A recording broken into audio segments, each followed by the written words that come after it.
Good evening, everyone. It's Dr. Malika. It is September the 5th, 2017. And quick shout out to my daughter. Today is her 18th birthday. So I do want to tell Cameron happy birthday. This is our first Transformation Tuesday in a while. And I wanted to revamp some things and get some things together. Many of you are aware that my father passed away 2 months ago. So been dealing with that. But I wanted to get us back in the swing for the latter half of the year, the last 3 months of 2017. And today I want to talk about getting out of your own way. I think that this is a topic that is necessary to discuss because a lot of times we have no problem with talking about external things that are influencing what is happening in our lives, but a lot of times we don't look at the internal things that we are doing to ourselves that are stopping us from being successful. And so that's what I wanted to talk about. I wanted to talk about 8 signs or 8 things that are stopping you from getting to your goal, specifically things that you are doing to yourself. The first thing I want to talk about is self-doubt. Self-doubt is a big deal. A lot of times the fact that we don't believe in our own selves and the goals and the dreams that we have can be a major hurdle and a major hindrance to accomplishing and moving towards goals. A lot of times we discuss people in our lives, our significant others, our family members, not believing in us and doubting who we are and doubting the dreams that we have. But a lot of time it's not external people doubting us that is a big issue. It is the self-doubt that we have, where we don't truly believe in who we are. We don't truly believe in our abilities. We don't truly believe in the experience that we have towards the goal. And that inkling and that mindset is actually very destructive, and it's very much a hindrance to what you're trying to accomplish. So self-doubt is the first thing that you have to look at. Ask yourself the question, am I doubting myself? Am I second guessing myself? Am I asking questions of myself that says that I don't believe that I have the ability to accomplish this particular task or goal? And if you see that that is happening, then you have to change the self-talk, the things that you're saying to yourself. Look at what are you saying to yourself as you're going through these hindrances and these challenges and hurdles, and say, what do I need to do to change this mindset, change how I'm speaking to myself? So self-doubt is the first thing that could be stopping you or making you get in your own way. The next thing is comparing. I think we do this, and comparison is not necessarily a bad thing, but when we compare ourselves consistently with other people, not knowing the full scope of their story, not knowing the full scope of their journey, what they had to go through, all the particulars that makes them them and that makes their experiences what they are, we're comparing sometimes apples to oranges. And we think that we're using a comparison that is along the lines of what we want to be. But when you start getting hung up in comparing yourself to other people, you don't allow yourself to be who you are, which is the individual that you are created to be. We all want to have mentors. We all want to have models. We all want to have something that is a plumb stone or something that we use as a guideline, but we don't want to get caught up in so much of being just like someone else that we feel like is in a similar circumstance or on a similar journey, that we lose our individuality and who we are. And so a lot of times comparisons can be dangerous, because if we don't measure up to what we consider that comparison or that standard to be, it can be very discouraging. So the second thing is to be careful of your comparisons, making sure that you're not completely drawn into making sure that you meet up to this particular standard, this particular model, but you're allowing yourself to the freedom to be who you are as an individual. The next thing, or number 3, that is a sign that standing in your own way, of you standing in your own way, is not letting go of the past. Now, we know the past is important because the past gives us information for going forward. It is a way to learn from past experiences in order to do things better in the future. And so it is important to know what our past has said and what we've learned in our past in order to go forward and be better in the future. But one of the challenges that people have a lot of times is they hold on to the past, particularly the negative things in their past, and they have a hard time letting those things go. Those things will stop you from getting to the goals that you have, whatever they may be.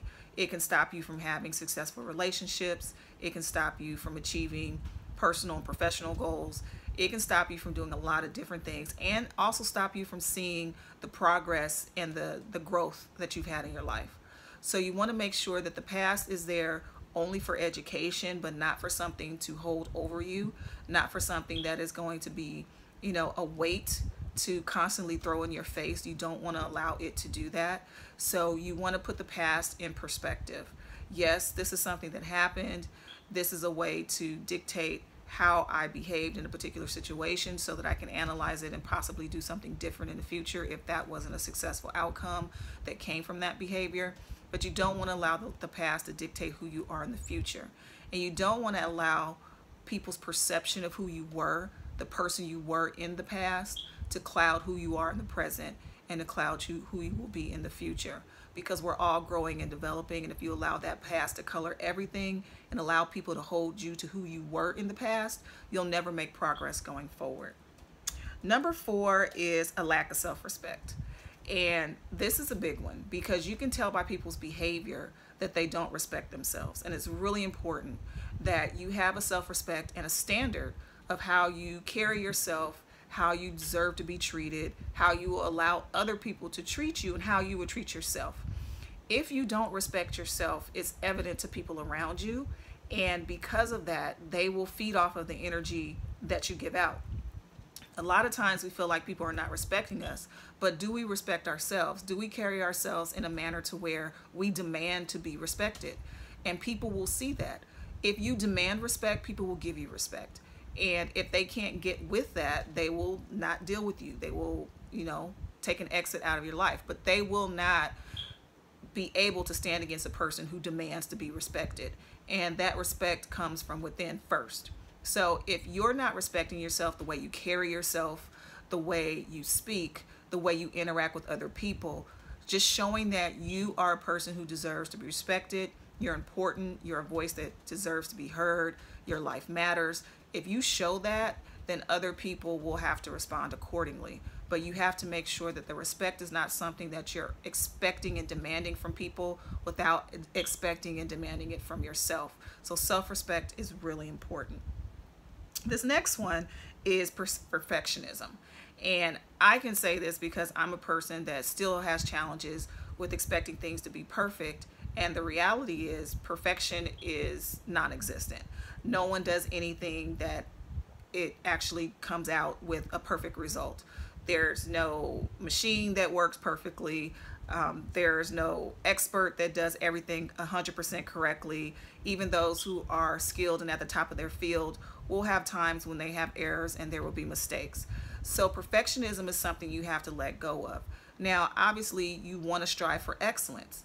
Excellence doesn't mean you're perfect. Excellence means that you give perfect effort or maximum effort every time you engage in a particular action or activity. So you do want to have excellence, but you don't want to try to be perfect, because when you're going out looking for perfection, you're setting yourself up for failure. And so that is not the place that you want to start at. You don't want to have a foundation that's already flawed and shaky. And if you're looking to be perfect in all that you do, that is definitely what you're setting yourself up for, is to be to fail. So remember, no one is perfect. We'll all make mistakes, no matter how skilled and how talented we are at a particular thing. Even if we've been doing it for a number of years, there will always be times where there will be challenges, there will be errors, things that will come. And allowing yourself to let those things go, to let those mistakes go and say, okay, next time I know not to do this, or I need to make sure that I think about this in the future, learn from those lessons and move forward accordingly. The next thing, number 6, would be fear of the unknown. And fear, for some reason, drives a lot of people to where they're guided by the fear of all the things that they can't see, or the variables that they can't, come up with a plan for. And the reality is that life is unknown. We don't know what's going to happen from day to day, but we make plans accordingly based on the best case scenarios and even worst case scenarios of what we expect to happen. And so not knowing should not be something that stops you and makes you fearful. Not knowing should just be a way of trying to come up with as many alternatives of what could possibly happen as possible.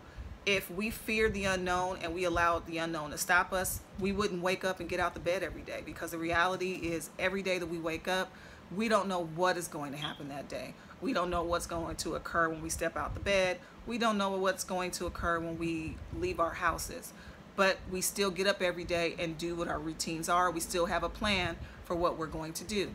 So don't allow the unknown and the fear of that to dictate how you behave, because it definitely will stop you from acting.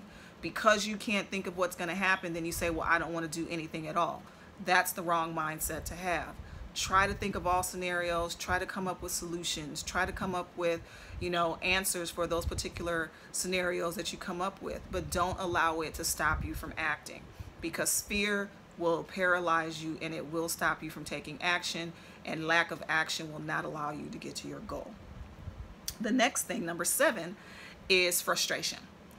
The reality is that when we are going towards our goals, when we're working towards a particular thing, no matter what it is, whether it's professional, an academic goal, whether it's in a relationship, there will be points and times where you will be utterly frustrated.